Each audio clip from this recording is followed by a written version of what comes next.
बोले श्री प्राणनाथ प्यारे की जय। श्री सतगुरु महाराज की जय। सतगुरु श्री रामरतन जी महाराज की जय। तीनों पुरी धाम की जय। बंदो सतगुरु चरण को, करू सो प्रेम प्रणाम। अशुभ हरण मंगल करण, धन श्री देव चंद्र जीना। श्री प्राणीनाथ निज मूलपति, श्री मेहराज शुभ नाम।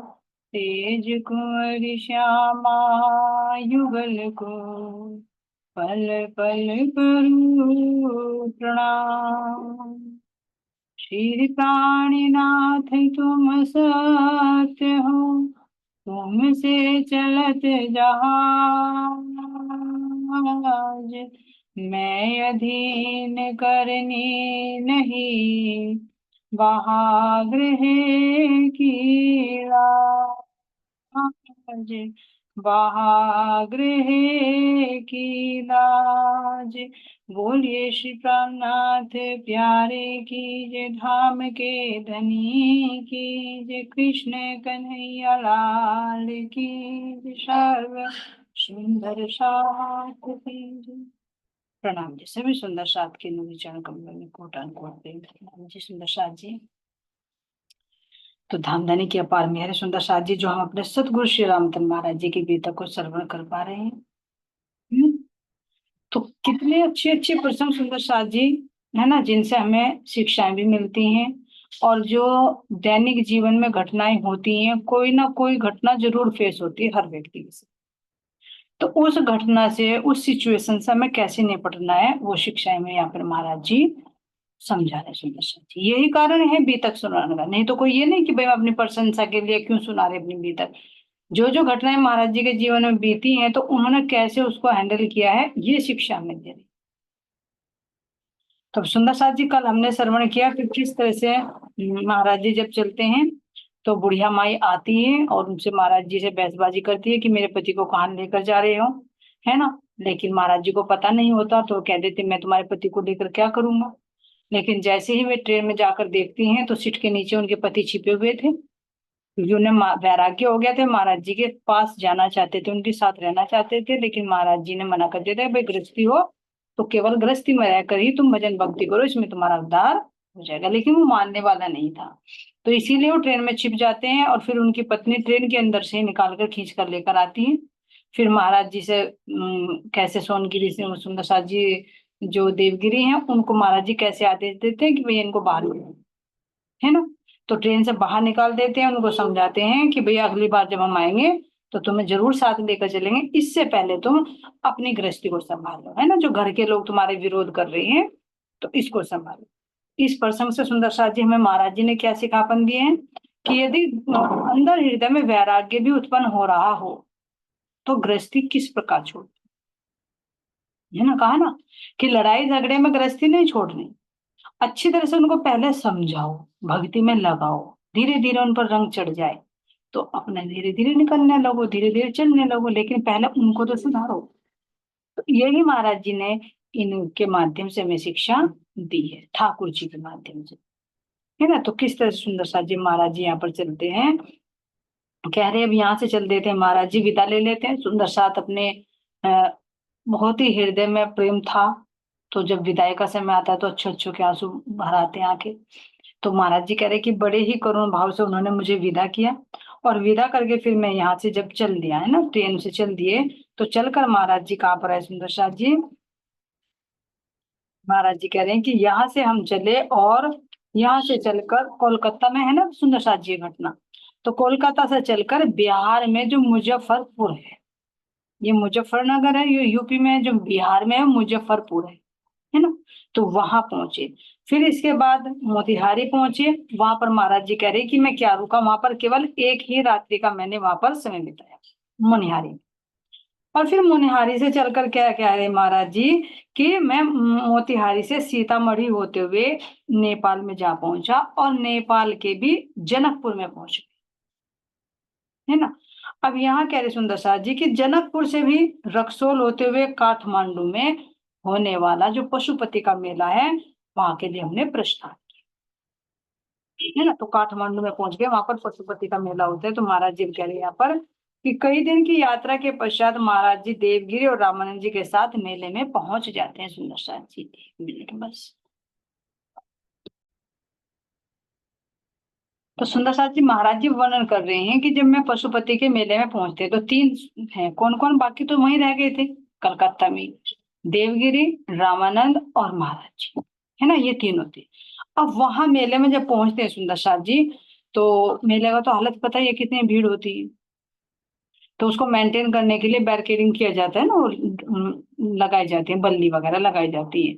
तो कुछ एक स्थान था, वहां के राजा महाराजाओं को आना था, तो उनके लिए एक विशेष उच्च स्थान की व्यवस्था कर रखी थी, और बाकी में साधु महात्माओं की बहुत जमात थी।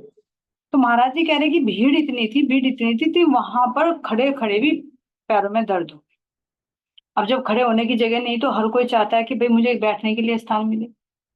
तो अब यहाँ पर जैसे ही वो स्थान था तो चारों तरफ बल्लियां लगी हुई थी। तो भैया कहने लगे महाराज जी की जब पैरों में दर्द हो रहा था, साधु महात्मा कहने लगे, हंसकर कह देते, जैसे व्यंग कर देते कि साधु महात्मा जी आपके लिए जगह पड़ी है ना, आप बैठ जाइए। जबकि वो राजा का सिंहासन था, राजा और महाराजाओं को आना था तो उनके लिए सिंहासन लगा हुआ था। लेकिन टोंट मारकर जो साधु महात्मा थे उन्होंने कह दिया महाराज जी को कि आपके लिए तो खाली जगह पड़ी है ना, आप बैठ जाइए।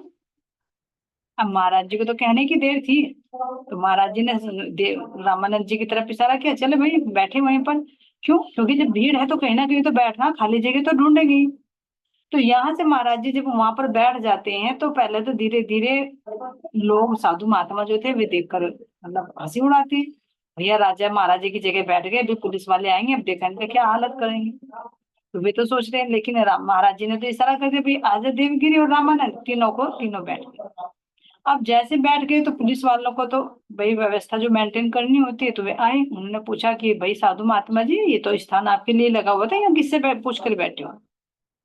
तो महाराज जी ने कह दिया, भैया बैठे तो किसी से पूछ कर नहीं, लेकिन इतनी भीड़ में हमें जगह नहीं थी, पैर पैर में इतना दर्द हो गया था भीड़ की वजह से खड़े खड़े कि अभी गिरने की हालत हो गई थी, तो इसलिए हम खाली जगह बैठ गई थी, पड़ी थी, हम बैठ गए।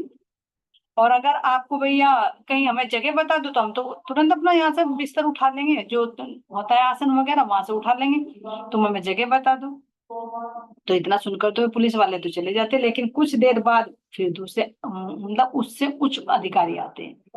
वे भी महाराज जी से ही कहते हैं, बताओ जी भाई महात्मा जी आप यहाँ कैसे बैठे हो? भाई इतनी भीड़ में इतने लोग खड़े हैं तो आपके लिए थोड़े ना, ये तो राजा महाराजा के लिए लगा हुआ, राजा महाराजा महारानी के लिए, आप यहाँ पर कैसे बैठ गए? महाराज जी कह रहे, भाई हमने फिर वही जवाब पकड़ा कि जगह नहीं थी, भीड़ में खड़े खड़े पैरों में दर्द हो गया था, गिरने तक की हालत हो गई थी, तो खाली जगह पड़ी थी, हम बैठ गए। भैया हमें फिर खाली जगह बता दो कहीं कि हम कहाँ बैठे, तो हम उतर जाएंगे यहाँ से। लेकिन महाराज जी कह रहे हैं कि जो साधु महात्मा आए, वो सुनिए, जो अफसर आए थे, यानी पहले तो पुलिस वाले आए थे, प्यादे जिसको बोल देते हैं, जैसे कांस्टेबल वगैरह होता है, फिर इससे ऊपर के अफसर लोग आए तो उन्होंने बड़ी ही विनम्रता से व्यवहार किया। यही जो हमें शिक्षा पहले भी मिली है कि जो जितने ऊंचे पद पर होता है उसके अंदर इतनी ही विनम्रता होती है, लेकिन जो छोटी सी चीज छोटे से पद पर होता है उनके अंदर अकड़ ज्यादा होती है। तो इसी तरह से महाराज जी यहाँ पर कह रहे हैं कि भैया वे आए तो हमने फिर भी वही जवाब दिया कि भैया यहाँ पशुपति का मेला देखने के लिए आए थे, जगह नहीं है इसलिए हम यहाँ पर बैठ गए, हमें जगह बता दीजिए तो हम अभी उठ जाएंगे यहाँ से। अब देखे सुंदर साहब जी महाराज जी कह रहे हैं, जगह आप बैठ गए थक कर आखिर क्या करते जब मजबूर हुए, जगह आपकी उठा न ली बोलो कहाँ चले जावे, जगह बता दो साहब हमको ताकि अभी हम उठ जावे। महाराज जी कह रहे भाई जगह तो नहीं उठा पाएंगे ना हम यहाँ से, आपकी जगह तो झुकी तो रहेगी, जब तक महाराजा या महारानी नहीं आते हम बैठे हैं, लेकिन जैसे ही आएंगे तो हम यहाँ से उठकर चले जाएंगे, जगह तो फिर भी आएंगी नहीं रहेगी। तो अब इतनी बात सुनकर सुंदर साथ जी उन्होंने क्या कहा, अच्छा आप यहीं ठहरो विश्राम करो तीनों ही तुम, इनको रात यहीं पहुंचाओ प्यादे को आदेश दिया। अब जो कांस्टेबल थे देखो कैसे दिमाग फिरता है सुंदर साहब जी का। उन्होंने कहा कितने कितने हो तुम, कि हम 3 जने हैं। तो 3 जने हैं, तो उनको जो कांस्टेबल थे उनको आदेश दे दिया कि इनको परेशान मत करना, इनको रात को यहीं ले जाने दो आराम से। अब हो गई बल्ले बल्ले। ये देखो, जब राज्य महाराज जी को कुछ करना होता है तो अपनी ब्रह्म आत्माओं को अलग विशेष स्थान मिलते हैं। अब वहां जब बैठे और आदेश मिल गया तो पुलिस वाले भी कुछ नहीं कह रहे, क्योंकि बड़े अफसरों ने आदेश दिया। अब जो साधु महात्मा व्यंग कर रहे थे महाराज जी पर, अब वे ईर्ष्या के मारे जलने लगे। अरे भाई, ये तो मतलब इनके तो मजे आ गए, हम तो यहाँ भीड़ में ऐसे ऊपर नीचे, कोई खड़ा कोई पड़ा कोई लेटा, और ये तो बढ़िया तीनों अपने पैर फैला फैला कर चबूतरे पर बैठ गए। तो पहले तो ईर्ष्या हुई, फिर महाराज जी से विनती करने लगे कि महाराज जी हमें भी बुला लीजिए आप। लेकिन धीरे धीरे महाराज जी ने कहा भैया आ जाओ, थोड़ी थोड़ी जगह खिसका कर बैठ जाओ। तो यहाँ पर बैठ जाते हैं, रात्रि बहुत आराम से बीतती है। अब यहाँ कह रहे सुंदर साथ जी, "हम्म, बड़ी मौज से रात बिताई हम सब लोगों ने निर्भीक। अगले ही दिवस पर्व अगले ही दिन पर्व दिवस था, सो वह भी आरंभ हुआ। अब महाराज जी कह रहे हैं कि पूरी रात तो हमने आराम से बिताई, लेकिन अगले दिन कह रहे हैं कि अगले दिन यहाँ पर एक पर्व था। सुंदर साथ जी कह रहे हैं कि अब हम यहाँ से जब रात बिता ली तो अगले दिन शिवरात्रि का पर्व था, जो कह रहे हैं यहाँ पर। तो रात में जितनी जिन्होंने भी विनती की तो वह आगे, तो ध्यान देना सुंदर साथ जी, महाराज जी ऊंचे चबूतरे पर क्यों हुए, क्या संकेत है कि जो ब्रह्म सृष्टि है ना, उनके लिए महाराज जी ने यहाँ पर भी विशेष स्थान चुना हुआ। और जो उनकी संगति करेगा, जो उनकी शरण में आएगा, वो भी इस भीड़ से अलग हटकर आराम से रहे। ध्यान दे, बाहर भले ही साधु महात्माओं के नीचे कितने भी जमात है, लेकिन इस भीड़ से वो भी निकल गया जिन्होंने महाराज जी से विनती की कि आप हमें भी अपनी शरण में ले लीजिए। पहले तो व्यंग कर रहे थे, लेकिन जब देखा कि ऊपर से आदेश मिल गया तो खुशामद करने लगे, हमें भी बुला लीजिए महाराज जी, हम भी आराम से बैठ सके इस भीड़ से हटकर। तो ये भीड़ किसका प्रतीक है सुंदर साथी? संसार का। और जो ऊंचा महाराजा महारानी का स्थान है वो है जैसे कि जीवों को यहाँ से निकालकर भविष्य में पहुंचा दे, इस संसार की भीड़ में नहीं रहे। तो यही संदेश देना चाह रहे महाराज जी यहाँ पर, भले ही इनडायरेक्ट रूप से है, कि ब्रह्म आत्माओं का उच्च स्थान है जो उनकी संगति करेगा। जैसे भी रामानंद देवगी जी ने की, तो उनको भी वो स्थान मिला। और जो वहां नीचे भीड़ में थे, जो उनसे विनती करके उनकी शरण में आना चाहा, उनको भी महाराज जी ने अपने शरण में ले लिया, उनको भी मना नहीं किया। इतने कृपयालु, इतने दयालु। उन्हें तो ये कह सकते अरे तुम ही तो हमें तीज कर रहे थे, हम क्यों बुलाए तुम्हें। लेकिन नहीं, महाराज जी ने कहा जो विनती करा आ जाओ, धीरे धीरे खिसक लो और रात बिताओ आराम से। ऐसे सुंदर साथ जी महाराज जी की जब हम शरण में रहेंगे ना, तो इस संसार की भीड़ से, जो आवागमन में भीड़ लगी हुई 84 लाख युगों में, इस आवागमन के चक्कर से हमें छुटकारा मिल जाएगा। और आराम से यहाँ भी धन धन, और मृत्यु के बाद भी धन धन। ये महिमा है ब्रह्मात्मा। हमेशा उच्च स्थान कोई समझे या ना समझे। तो महाराज जी कह रहे कि आगे अगला दिन क्या था? शिवरात्रि का पर्व था, मेले से आगे।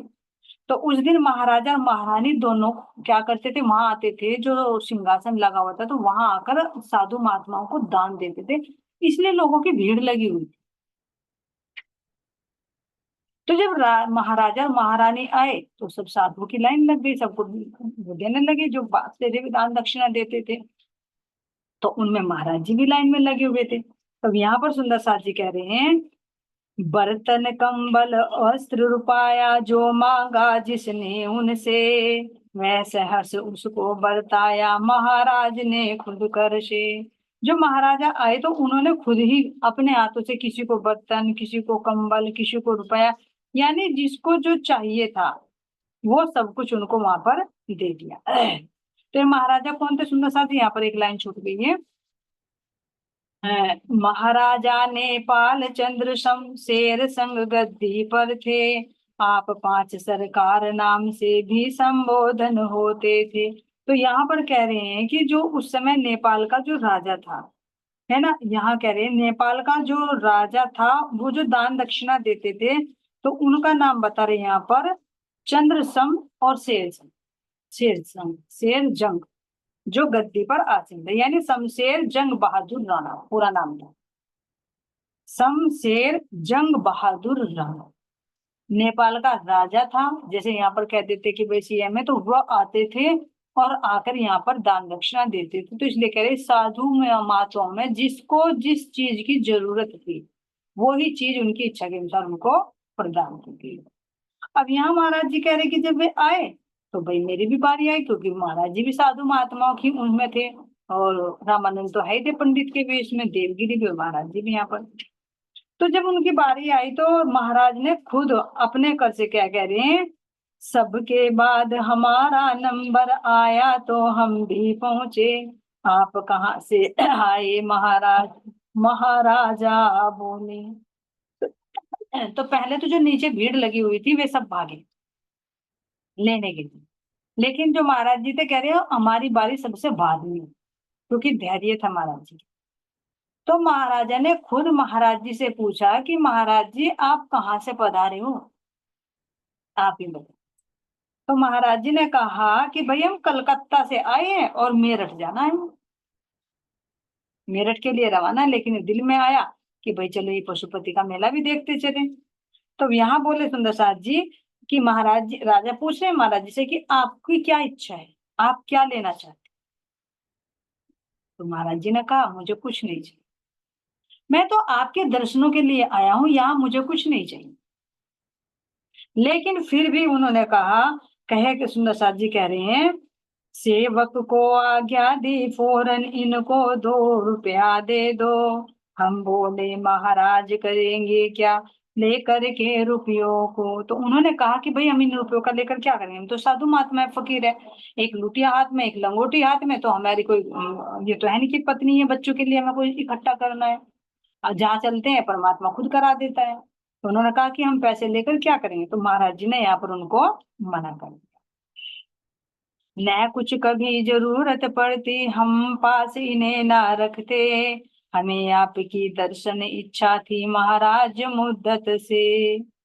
महाराज जी ने तुरंत कह दिया दोबारा कि हमें इन पैसों की जरूरत नहीं है, कुछ खर्चा भी नहीं हमें जरूरत पड़ती है ना, जैसा मिलता है मांग मांग कर वहीं से खा लेते हैं। तो कहा कि हमें इनकी जरूरत नहीं है, बस केवल हमारे तो ये थी कि हम आपके दर्शन करें, इसलिए हमारे यहाँ कुछ लेने के लिए नहीं है। तो इस बात से महाराज राजा बहुत प्रभावित हुए।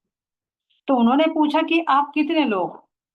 महाराज जी ने कहा भैया मेरे साथ में तो 2 और है, मेरे एक रामानंद जी हैं, एक मेरे देवगिरी हैं। तो इतना प्रभावित हुए सुंदर साथ जी, राजा ने आदेश दे दिया अफसरों को कि जब तक भी ये हमारी सीमा के दरमियान है इन्हें किसी चीज की कमी नहीं रहनी चाहिए। ये देखो सुनो, 2 रुपए के बदले में कितना कुछ मिल गया। ये भाव आ गया ना कि भाई ये दर्शनों के लिए आए थे, कुछ मांगने के लिए नहीं आए थे। कोई बर्तन मांग रहा, कोई पैसा मांग रहा, कोई कुछ मांग रहा है, लेकिन महाराज जी ने मना कर दिया।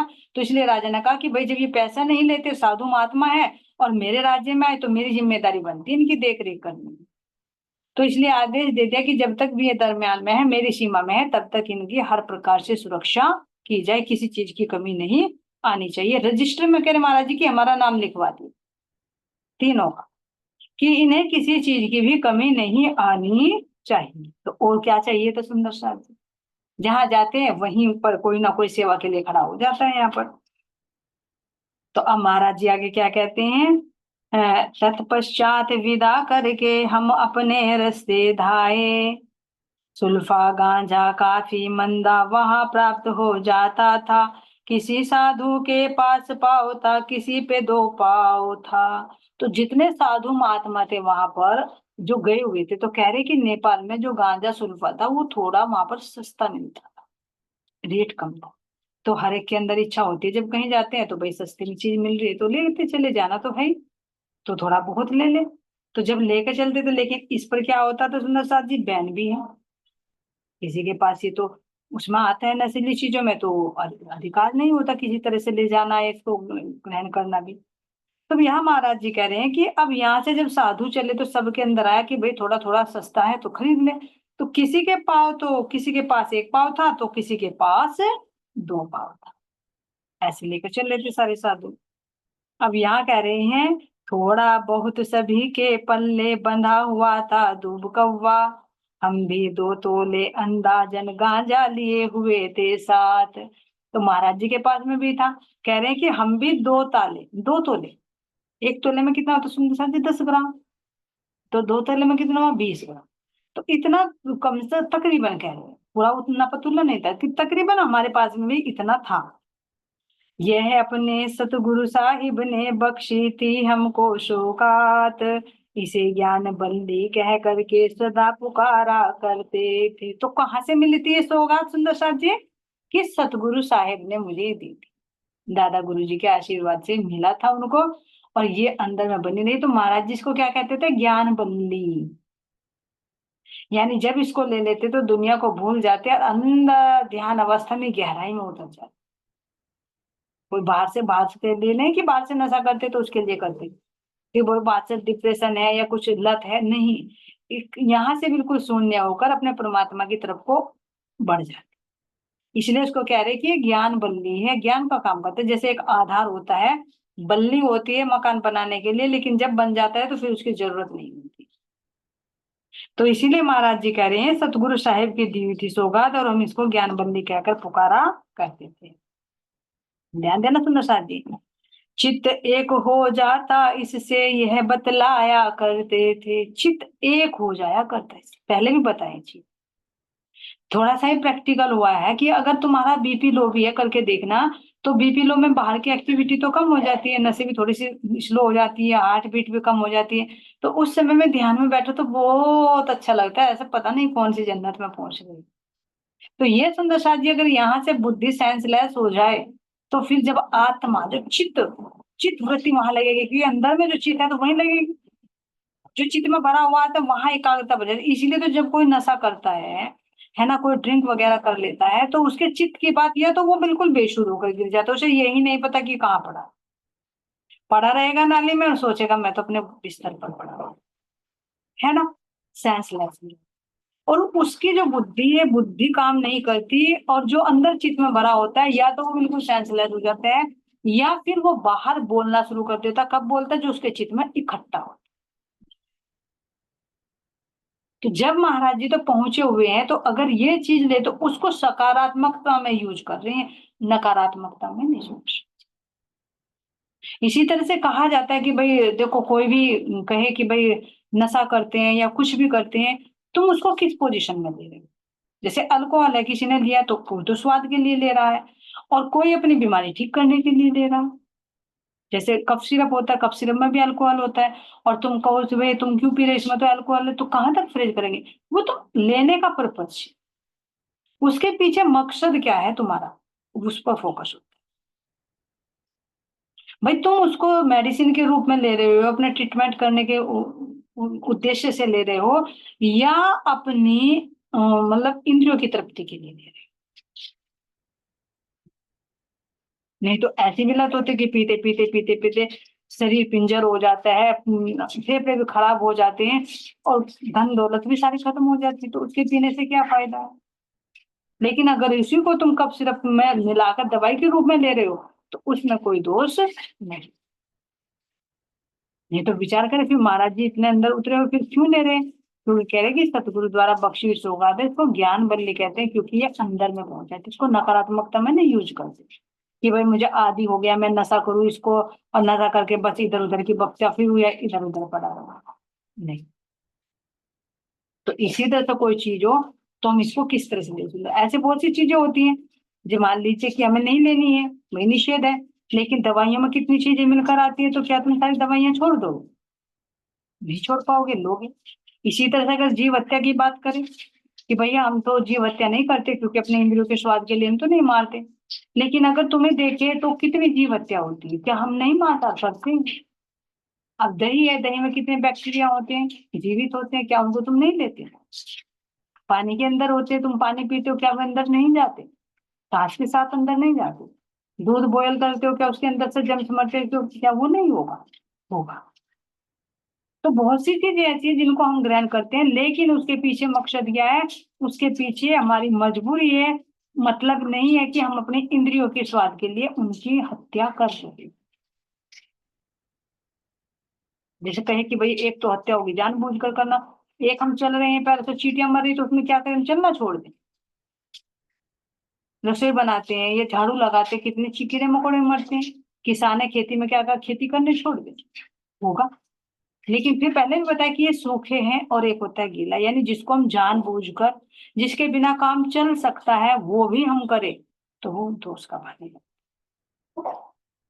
इसी तरह से यहाँ पर महाराज जी कह रहे कि भैया सतगुरु की दी हुई सौगात है, ये ज्ञान बल्ली है जिसको लेकर मैं अपने, मेरा चित्त एकाग्र हो जाता है और मैं अपने उस आनंद में डूब जाता हूँ, इसमें कोई दोष नहीं है। तो अब यहाँ पर कह रहे सुंदर साथ जी, ज्ञान अपनी पूर्ण सीमा पर इसके जरिए से हो जाता है, होकर के साकार लक्ष्य एकदम सन्मुख आ जाता है। ध्यान देना सुंदर साथ जी, जो पहले भी आया था कि महाराज जी ये गांजे का सुल्फा क्यों लेते थे, गांजा क्यों लेते थे, इसको बता रहे हैं। पहले तो कह रहे हैं कि ये ज्ञान बंदी है, अब दूसरा कह रहे हैं इससे करने से क्या होता है, चित्त एक हो जाता है। और अब कह रहे कि ज्ञान अपनी पूर्ण सीमा पर इसके जरिए हो जाता है। जैसे भी बता कि चित्त में जो चीज होती है वो या तो बाहर निकलेगी या फिर वो अंदर उसमें डूब जाएगी। जैसे यहाँ ड्रिंक करने वाला या तो बाहर बक बक बक बक करेगा या फिर वो बेसुध होकर गिर पड़ेगा, उसको कुछ भी सेंस नहीं। इसी तरह से ज्ञान कह रहे कि अपनी चरम सीमा पर हो जाता है और इसके जरिए और होकर के साकार लक्ष्य एकदम सम्मुख आ जाता है। जो लक्ष्य होता है, जहां बुद्धि का लक्ष्य होता है, चित्त चित्त एकाग्र होकर जहां उसको लक्ष्य देते वहां पर वो इकट्ठा एकाग्र चित्त हो जाता है। इसलिए बता ज्ञान बल्ली, यानी उस तक पहुंचने के लिए एक बल्ली के रूप में आधार। जैसे हम कहे कि अगर हमें परमधाम में चितवनी लगानी है तो हम क्या करते हैं, पहले शरीर को स्थिर करेंगे, स्थिर करने के बाद फिर सोचेंगे अरे इस शरीर से अलग हटूं, अलग हटकर देखेंगे कि मैं असुरता हूँ तो इस शरीर से अलग हटकर भैया मैं क्या कर, इस शरीर से अलग हटकर ऊपर जा रही हूँ, जाकर ऊपर मेरे 7 लोक हैं। फिर ऊपर देखा तो 7 शून्य का आवरण है, फिर उससे ऊपर देखा पूर्ण ओम है, काल निरंजन है, महतत्व है ना, 7 शून्य है, फिर महाकारण आदि नारायण है, फिर महाशून्य है, परम आकाश जिसको कहा। फिर उससे ऊपर देखते हैं कि भाई प्रणव ब्रह्म, जब व्यकट में सारी चीजें देखते हैं, फिर शब्दिक है, फिर केवल ब्रह्म है, फिर सत स्वरूप ब्रह्म है।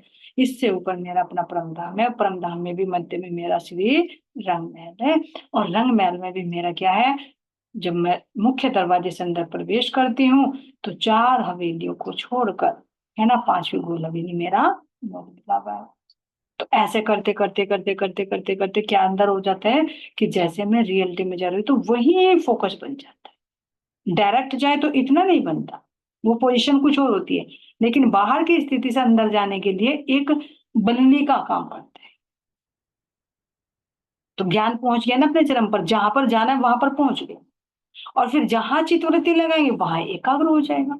तो इसलिए महाराज जी यहाँ पर कह रहे हैं कि होकर के साकार लक्ष्य एकदम सन्मुख आ जाता है। जो लक्ष्य होता है वो साकार होकर एकदम क्या होता है, सन्मुख आ जाता है। सैर किया करते थे इस ही के बल से परम धाम के रोज, करते रहते इस ही के भीतर बैठे प्रीतम की खोज। हम इसी के बल पर रोज परम धाम की सैर किया करते थे। कभी मूल मिलावे में ध्यान लगा लिया, है ना, तो कभी अपने चांदनी चौक में लगा लिया, तो कभी अपनी जमुना जी पर स्नान करने लगे, कभी बट पीपल की चौके में झूला झूलने लगे, तो कभी फूल बाग की भीनी भीनी खुशबू में आनंद लेने लगते, तो कभी लाल चबूतरे पर बैठकर पशु पक्षियों का नजारा देखने, कभी तार वन में झूला झूलते, खड़ोगली में डुबकी लगाते, कभी मानिक पहाड़ पर तो कभी पुखराज पहाड़ पर, जहां पर चाहे वहीं पर कह रहे महाराज जी कि हम वहीं का आनंद लेने लगे। करते रहते इस ही के भीतर, भीतर बैठे प्रीतम की खोज। अंदर में मेरे प्रीतम है तो उसी की खोज करते रहते। चले बैठ कर जिस मोटर में गांजा था सभी के पास, सरहद पर नेपाल राज्य की चौकी आती थी एक खास। तो जैसे बॉर्डर पार करेंगे तो भैया चौकी तो लगेगी, जांच तो होगी कि भैया देखिए एक देश से दूसरे देश में जा रहे हैं तो बॉर्डर पर जांच तो जरूर होती है। तो यहाँ महाराज जी कह रहे जैसे ही सरहद नेपाल राज्य की सरहद आई यानी सीमा आई, तो वहां पर जो एक चौकी रख दी थी वहां पर मोटर को रुकवाया, गाड़ी को रुकवाया कि भैया इनकी जांच करो। जहां तलाशी होती सबकी रोक रोक मोटर को, नंगा झाड़ा लेकर के तब जाने देते थे घर को। तलाशी होती थी, सारे कपड़े छान बीन कर झाड़ झूड़ कर चेक करके तब पहुंचाया जाता था कि कहीं किसी चीज की स्मगलिंग तो नहीं हो रही है ना। काफी मोटर खड़ी हुई थी जब अपनी मोटर पहुंची, जब हम पहुंचे तो सिपाहियों ने अपनी मोटर रोकी। तो कह रहे कि जब बॉर्डर पार करना तो सबकी तलाशी हो रही थी। तो बहुत, हमारी गाड़ी आने से पहले बहुत गाड़ी खड़ी थी भाई। जांच करने में टाइम तो लगता ही है, गाड़ी तो में तो लोग भर भर कर आ रहे हैं, लेकिन जांच करने में तो टाइम लगेगा। तो महाराज जी कह रहे कि कई गाड़ियां खड़ी थी, और फिर जब हमारी गाड़ी आई, हमारी बारी आई, तो वहां पर रुके। और सबकी क्या कह रहे कि अंदर में जा जाकर सबकी तलाशी लेते, और जिसके पल्ले में गांजा पाते तो उसको नीचे उतार देते। चल भाई तुम उतर। क्यों? पकड़ा गया भाई, निषेध है किसी चीज में, गैर कानूनी है, तो वहां तो कार्यवाही होगी ही, तो वहां उतारा जाता। अब यहाँ कह रहे हैं, और जेल खाने की एकदम उसे हाँक देते तत्काल, डरे हुए थे बैठे अंदर लोग देख कर ऐसा हाल। अब जिस जिसके पास थे, सबके पास तो सारे साधु घबराए हुए थे। भैया यहाँ तो आए भले राजा महाराजा के दर्शन करने के लिए, लेकिन अब तो जेल में जाना पड़ेगा, क्योंकि पकड़े जाएंगे तो रखे तो कहाँ रखे। तो यहाँ कह रहे सुंदर साथ, जब एक सिपाही अपने में भी घुसा तलाशी लेने को, जने जने से उसने अंदर कहा तलाशी देने को। अंदर घुस गया और सबकी तलाशी ली, और कहा कि भाई सब अपनी अपनी तलाशी लो, अपने अपने जो है पोटली वगैरह खोल कर सब रखो। अब यहाँ महाराज जी कह रहे हैं, 3 4 के बाद हमारे निकट तलाशी को आया, हमसे कहा तलाशी दे दो, हमने सब कुछ दिखलाया। महाराज जी कह रहे भैया मेरे नंबर आया 3 4 के बाद, तो मैं भी सीट पर बैठा था, कहा भाई तलाशी दो, तो हमने कह दिया कि सब कुछ खोल कर रख दे, लो भाई तलाशी दो। कुछ सामान न रखते थे हम, सिर्फ एक बटुआ था पास, उसने उसे देखने की खातिर फैलाया अपना हाथ। ज्यादा वस्त्र बैग वैग तो कुछ नहीं थे, कि एक बटुआ था बस, लंगोटी थी, एक लोटा था, और क्या था महाराज जी के पास में। तो जो बटुआ था उसने कहा कि भाई दिखाओ इसको खोल कर। तो महाराज जी कह रहे हैं, हाथ फैलाया और पूछा क्या इसमें क्या है। तो महाराज जी ने कहा इसमें भाई ज्ञान बंदी है। अब वो चौकन्ना हो रहा है, क्या रहे यह क्या होता है, इसको जरा दिखाओ मैं भी भाई, क्या होती है ज्ञान बंदी, कैसी होती है। तो महाराज जी कह रहे हैं, हमने वह गांजा निकाल कर उसके कर में पकड़ाया, इसे ज्ञान बल्ली कहते हैं, हमने उसे बतलाया। ले भैया ले ले, तू भी उसी के हाथ पर रख दिया, कोई चोरी छिपका कुछ नहीं है, और बल्कि बता दी कि ज्ञान बल्ली है। तो वो पूछा ज्ञान बल्ली क्या होती है, भाई गांजा तो हमने सुना, लेकिन ज्ञान बल्ली क्या होती है हमें तो नहीं पता। तो महाराज जी ने कहा ले तेरे हाथ पर रख रहा हूँ, देख ले इसको। ये क्या कह रहे हैं, इसे ज्ञान बल्ली कहते हैं, हमने उसे बतलाया, इसी ज्ञान बल्ली की खातिर घूम रहे हैं हम सारे, अपने बाद टटोले उसने मोटर से न्यारे न्यारे। कह रहे भाई इसी ज्ञान की खातिर तो हम घूम रहे हैं, जो जिस ज्ञान की वो बल्ली है उसी ज्ञान के लिए, यानी जिसको लेकर मेरी सुरता वहां पहुंचती, इसी के लिए तो मैं भटक रहा हूँ, और काम भटक रहा। इसी को ज्ञान बल्ली कहते। तो ऐसे कह रहे महाराज जी कि मेरे टटोलने के बाद उसने जने जने को बस में टटोला, फिर सब पे थोड़ा थोड़ा निकला। फिर बोले महाराज जी अब क्या करें आपके संग, हमें उतारना होगा आज। अब क्या करें आपके साथ, क्योंकि सबके सबके पास में मिला है, तो अब तो तुम्हें उतारना पड़ेगा। अब महाराज जी क्या बोले, कहीं ले चलो हमको, हम एकदम उससे ऐसे बोले, जहां जाएंगे वहीं मौज है, कहीं नहीं बच्चे रोते। चल भाई, मेरे कौन से बच्चे रो रहे हैं, अगर रो भी रहे तो मुझे परवाह नहीं, पहले छोड़ चुके। जहां ले चलेगा वहीं अपनी मौज है। क्यों है सुंदर श्याम जी देंगे, क्योंकि जब अंदर में जागृति आ जाती है ना, सूरता एक बार लग जाती है ना, फिर शरीर कहीं भी हो ना, वहीं उसकी बनने बनी। तो महाराज जी किसी चीज पर आश्रित नहीं थे। हम तुम तो कह भी थे कि भाई हम मोबाइल पर आश्रित है, फिर बाहर जाए तो मोबाइल चाहिए, कहीं टावर आ रहा है नहीं आ रहा, कहीं रिचार्ज हो रहा है या नहीं हो रहा है, कहीं ग्रंथ है या नहीं, हम तो आश्रित है। लेकिन महाराज जी के अंदर तो स्वतः ही वो ग्रंथ मौजूद है, वाणी अंदर ही उतरी हुई है, अंदर का ही टावर लगा हुआ है, क्योंकि परम धाम से कनेक्शन जुड़ा हुआ है। अंदर का ही मोबाइल खुला हुआ है, जो राज्य जी का हर पल दर्शन कर रहे हैं, क्योंकि अंदर में बैठ चुके हैं ना राज जी। तो नेटवर्क भी फ्री है, मोबाइल भी फ्री है, सब लैपटॉप भी फ्री है, सब कुछ अंदर में ही है, पूरी वाणी अंदर में ही है। तो अब किसकी चिंता है, जहां चलेगा भैया वहीं मौज है। किसी चीज पर, बाहर की चीज पर निर्भर ही नहीं है। ये है सुंदरसा जी निज आनंद, निज के आनंद में डूबना। जहाँ है वहीं उस आनंद में डूब जाए। बाहर से किसी पर भी, किसी की भी वाणी चर्चा श्रवण करने पर या चर्चा सुनने पर भी निर्भर ना हो। ध्यान देना, बहुत ज्ञान की बात महाराज जी दे रहे हैं, पॉइंट की बात। जब तक हम किसी भी चीज पर निर्भर है, तो यानी अभी उस आनंद में नहीं डूब पा रहे, उस स्थिति में नहीं पहुंचे। लेकिन जब अपने उसी स्थिति में स्वतः अंदर उतरने लगे, तो पूर्णार्थ पूर्ण, तो महाराज जी के अंदर तो राज्य महाराज जी विराजमान हो चुके। पूर्णार्थ पूर्ण किस चीज की कमी है? तो कह रहे जहाँ ले चलो भैया वही मौज है, जहाँ तेरी मर्जी लेकर